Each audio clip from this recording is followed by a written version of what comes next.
Oke, kembali lagi di So Jadi Pandit. Dan kali ini gua mau kembali dengan membahas satu pertandingan, yaitu El Clasico.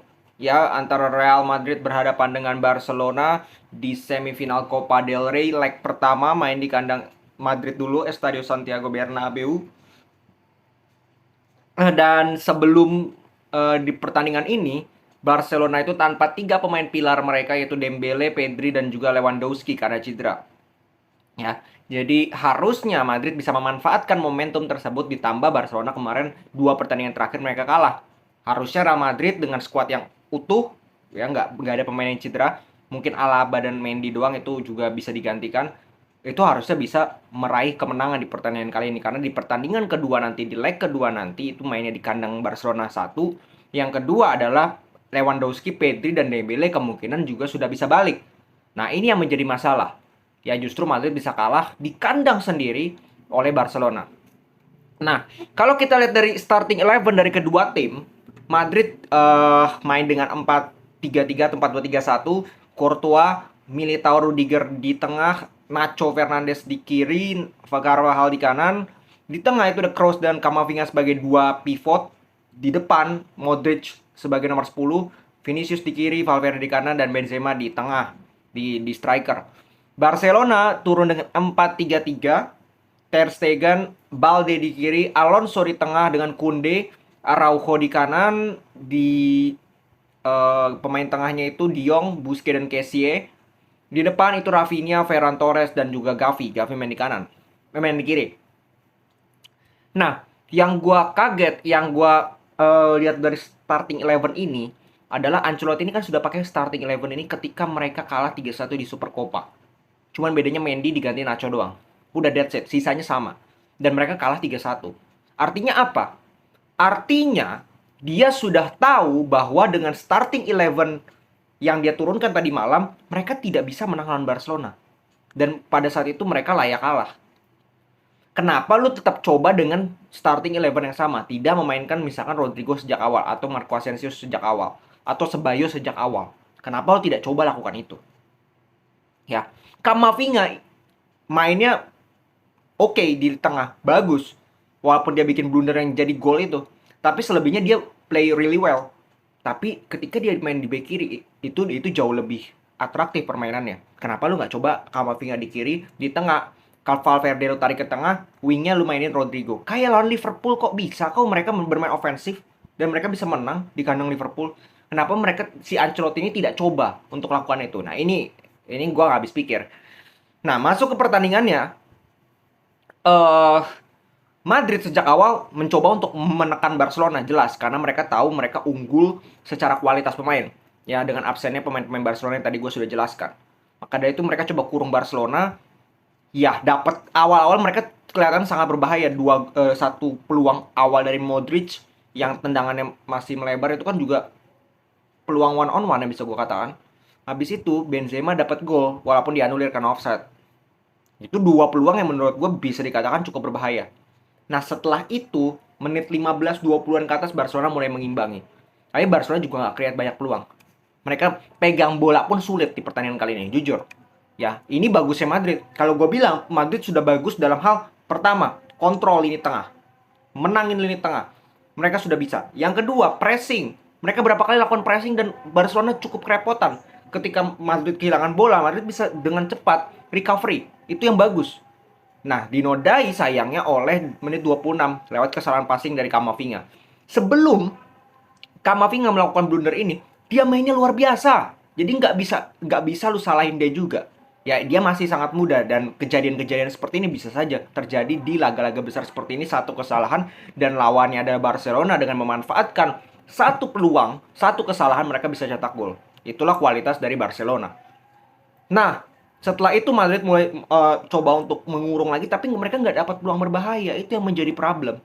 Yang menjadi problem dari Real Madrid di pertandingan kali ini, babak pertama, babak kedua nggak jauh beda. Itu adalah kreativitas di lini depan. Ketika bola itu sudah sampai ke Vinicius, sampai ke sayap kanan, hilang. Ujung-ujungnya apa? Crossing yang nggak ada yang nyampe sama sekali. Lah, ini yang gue bilang menjadi PR, bahwa Madrid ketika melawan tim yang parkir bus itu seringkali kayak gini gitu loh. Kesulitan mereka untuk menembus lini pertahanan. Bahkan tidak ada shots on target yang dilakukan oleh Real Madrid. Ini pertama kali mereka tidak ada shots on target di kandang semenjak 2010. Dan pertama kali juga setelah 2014 mereka kalah 4-0 lawan Barcelona, itu tidak melakukan shots on target di El Clasico. How sad, mereka main di kandang loh. Nah, faktor lain adalah defense Barcelona ini sangat bagus. Walaupun di babak kedua Madrid jauh lebih mengurung, bener-bener ngurung Barcelona. Ibaratnya Barcelona itu parkir bus di babak kedua.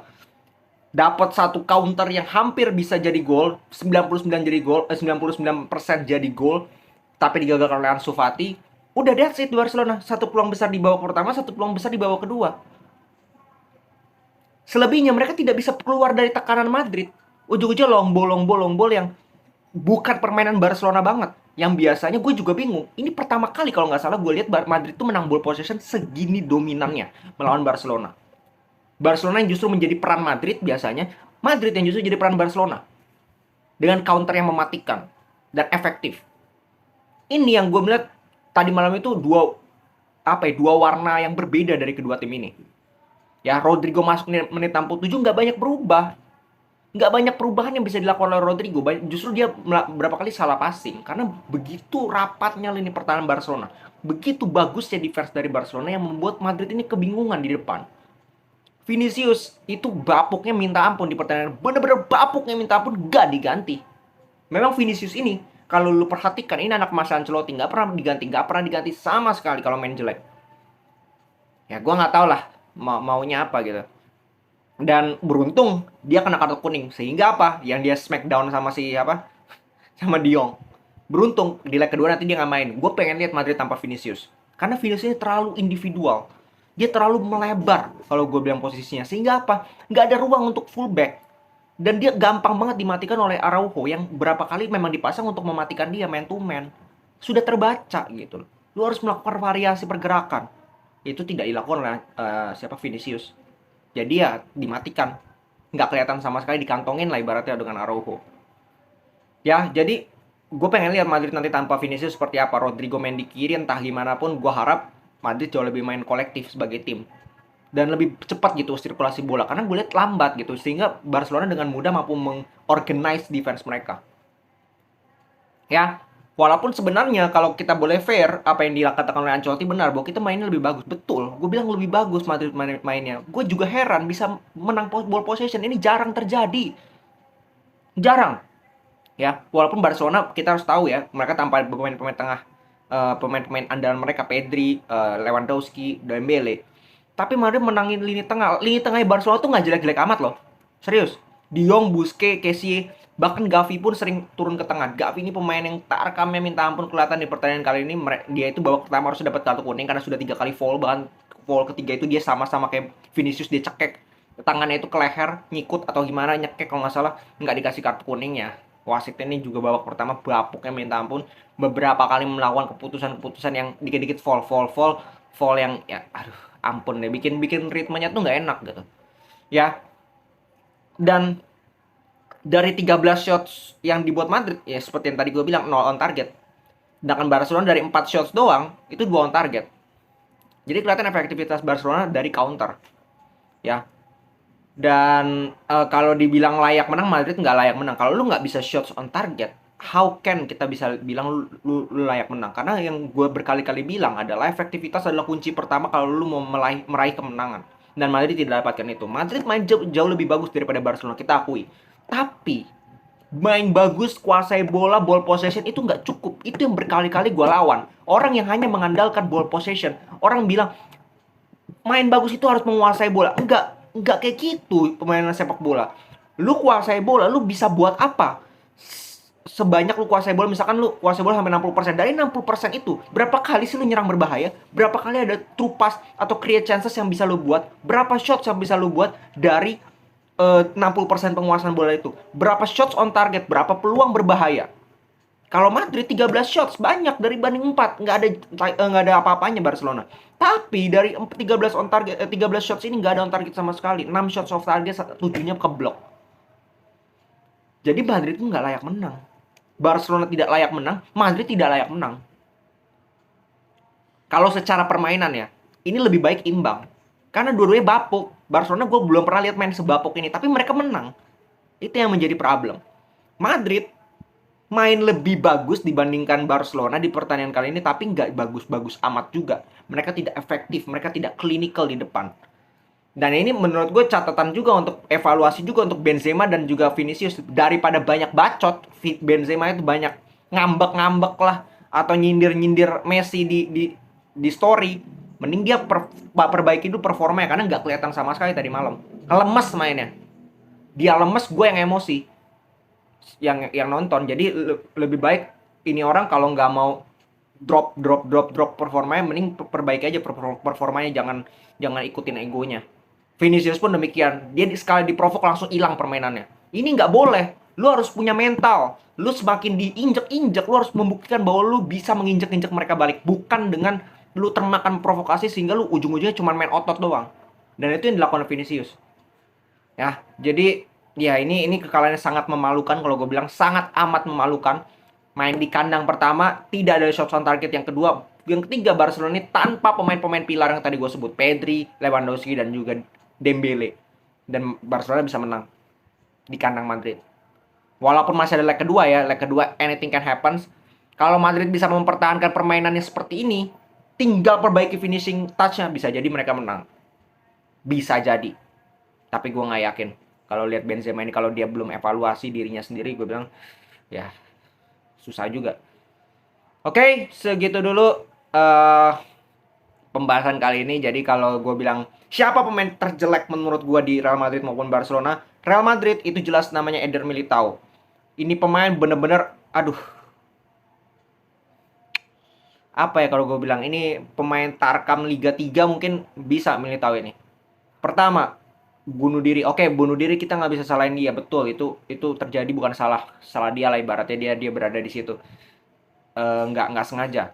Tapi berapa kali ketika build up, sering kali dia malah long ball buang bola, padahal temennya dari samping. Aduh, ampun deh gue liat pemain kayak gini, mending cadangin dan nggak diganti sama sekali kan oleh Ancelotti, malah si Nacho yang diganti. Mending Nacho lu taruh jadi center back sama Rudiger, Camavinga yang lu geser ke kiri, bukan Nacho yang diganti sama Camavinga di kiri.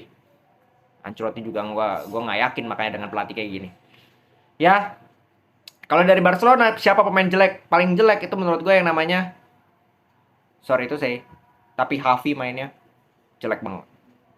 Mainnya cuma pakai otot. Dia kelihatan ingin membuktikan, ya. Dia kelihatan sekali ingin membuktikan bahwa gue bisa nih menunjukkan bahwa gue layak sebagai pemain muda terbaik.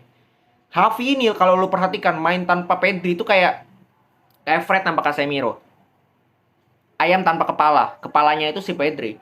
Ayamnya itu si Xavi yang pakai otot. Atau ibaratnya apa ya? Harimau sirkus tanpa pemiliknya, tanpa yang pawangnya ibaratnya. Jadi ibaratnya semua dimakan sama Xavi. Yang baik dimakan, yang buruk juga dimakan. Kebanyakan buruk tadi malam. Mainnya gerasa gerusuk habis. Dan gak ada peluang yang diciptakan oleh Xavi. Ya justru Kessie ya dia juga berperan terhadap hampir 2 gol untuk Barcelona. 1 gol untuk bunuh dirinya itu kan pergerakan dari Kessie juga. Yang kedua adalah tendangan dari Kessie juga. Ferran Torres yang nggak kelihatan banyak ya. Susah juga lu mau kelihatan ujung-ujungnya Barcelona itu banyak main long ball. Jadi paling jelek dari Real Madrid menurut gua Militao, yang dari Barcelona adalah Xavi. Oke, jadi kita lihat nantilah seperti apa. Gue juga bingung lah di leg kedua nanti Madrid maunya kayak apa. Apakah mereka bisa menang atau mereka lepas di Copa del Rey untuk fokus ke Liga Champions, gue juga nggak ngerti. Yang jelas ini akan menjadi kebangkitan moral juga, nanti mereka akan di akhir bulan ketemu lagi di El Clasico di Camp Nou juga, itu main di Liga, La Liga. Jadi itu kita lihatlah maunya apa dan seperti apa. Oke, segitu dulu. Besok kita akan kembali ke pembahasan mungkin Premier League. Salam sepak bola.